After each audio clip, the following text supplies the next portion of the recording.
Kaya marami nang nakakapasok na kalamidad dito sa Las Filipinas dahil tinatangkilik ng gobyerno ang mga erehe at filibustero na siya naman kumakalaban sa aming mga fraile. Estoy ofendido, Padre Damaso. Baka nakalimutan mo. Yo soy funcionario del gobierno. ¿Y qué, teniente? No me importa. No es nada importante. Basta't masabi ko ang nais ko. Ito ang tatandaan nyo. Kapag nakapagdesisyon na ang isang fraile, kahit na ang hari, o kahit na... kahit na yung si General dito kalamidad ninyo, walang magagawa para kontrahin ang kung anumang gusto. Ang tinawag mo, Generalito Calamidad. Siya ang Vice-Real Patrono at siyang kumakatawan sa hari ng bayan nito. Estimados caballeros, hindi natin kailangan pagtalunan ng mga bagay na magdudulot lamang ng lalo pang hindi pagkakaunawaan ng pagitan nating mga lingkod gobyerno at mga fraile.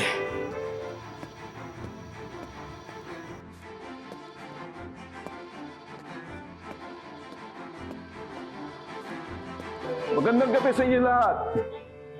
Ikinararangal ko ipakilala sa inyo si Senyor Crisostomo Ibarra, ang anak ng aking yumaong kaibigan.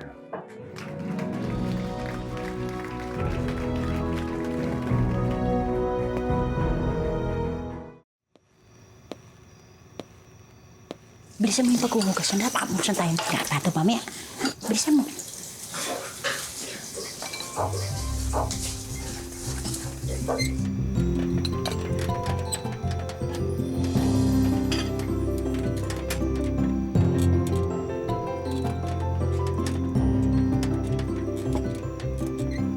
Bienvenido entendemos, señor. Kinagagalak kitang makitang muli, Don Ibarra. Gracias, señor y señora. Muy guapo.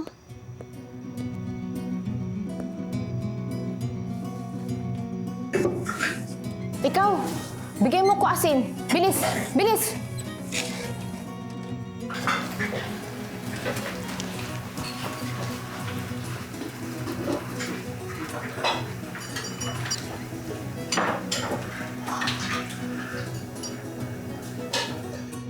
Ganyan nga ang pagdudulot ng pagkain, Indio. Kaya ng pamamaraan ng mga Europeo. Mainam.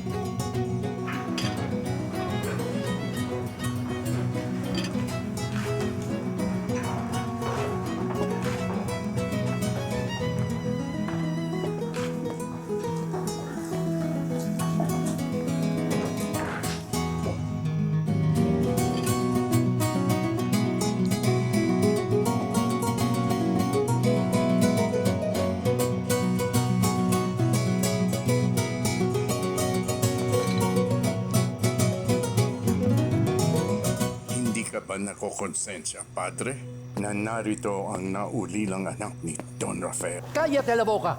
Aba, nandito pala ang kura ng San Diego. Ang isa sa matalik na kaibigan ng aking ama. Kumusta, Padre?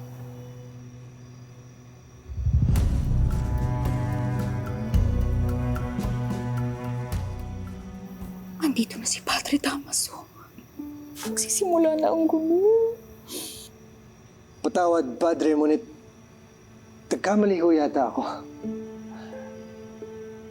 Ang buong akala ko ay kayo si Padre Damaso. Ako nga siya. Pero nunca na naging matalik kong kaibigan ang iyong ama.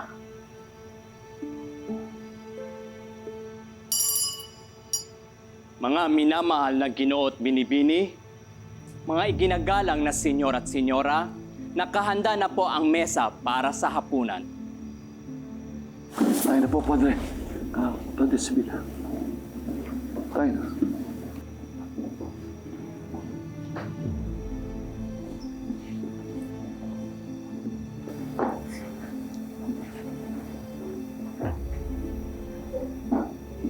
Iyo.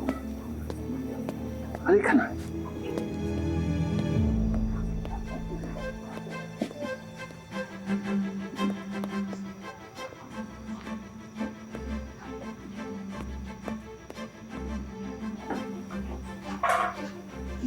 Kayo ang nararapat sa kabisera, Padre Damaso. Para sa iyo yan, Fray Sibila.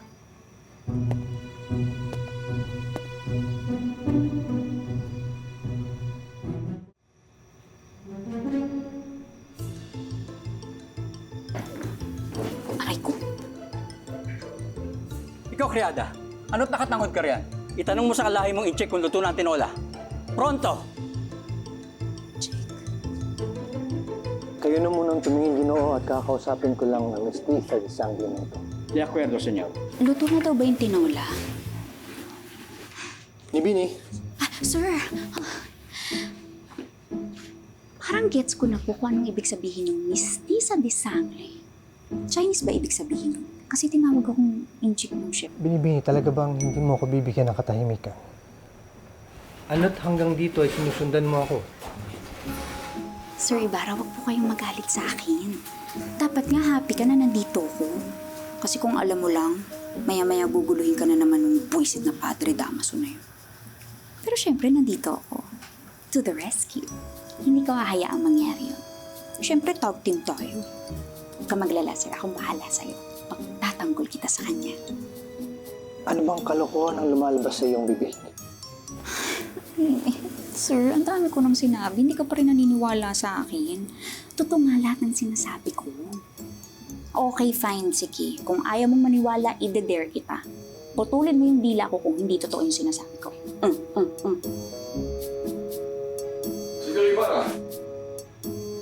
Ano't naririto ka? Nanghingi lamang po ako ng tubig dito sa utusan. Sundin mo utos. Pronto. Halika na, Iyo.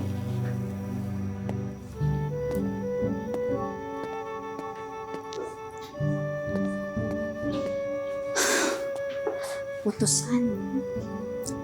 Sa present time, utusan na ako. Pati ba naman dito sa Noli? Talaga ba, Lord?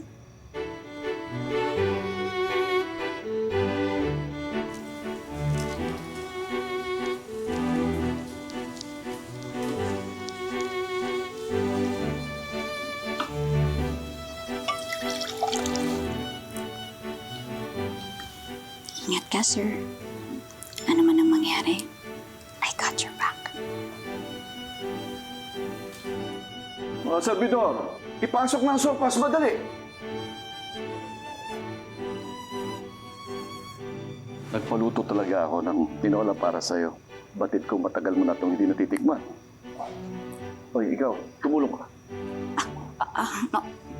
Opo, sir. Kapitan. Ay! Dali mo yan dito. Pronto! Alam ninyo, sa lahat ng pagkain dito sa Las Filipinas, itong tinola ang aking paboritas. Es muy delicioso.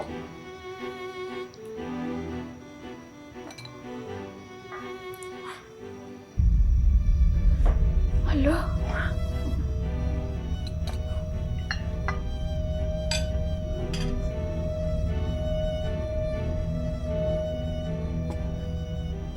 Pwede bang patigilin muna yung musika? Masakit sa tenga. Pahingan niyo muna instrumento ninyo. Paumanin po, Pod. Nakakaloka. Ako pala yung nag-serve. Ay, mali ko ba?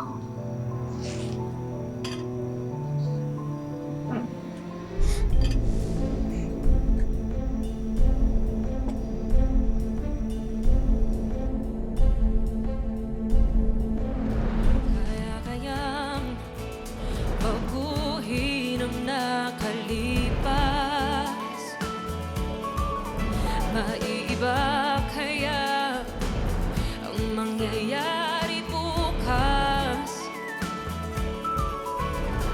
Bago mo Bigla yatang nawala ang tiniente. Kung sa bagay, hindi naman kawalan sa ganitong klaseng pagtitipon ang ganyang klaseng tao. Hindi po ba, Padre Damaso? Mag-ingat ka kay Padre Damaso.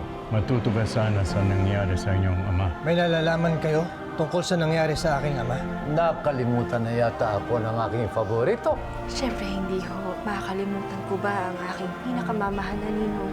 Aalis lang ang nobyo mo. Sayang di kayo nag-abot. Bakit ho? Saan ako siya nagpunta? Nagkaroon siya ng isang matinding kaaway. At ang tao ito ay walang awa. Siya ang dahilan kung bakit nawasak si Don Rafael. Utang na loob, Teniente. Sabihin ninyo kung sino ang walang yang tinutukoy ninyo.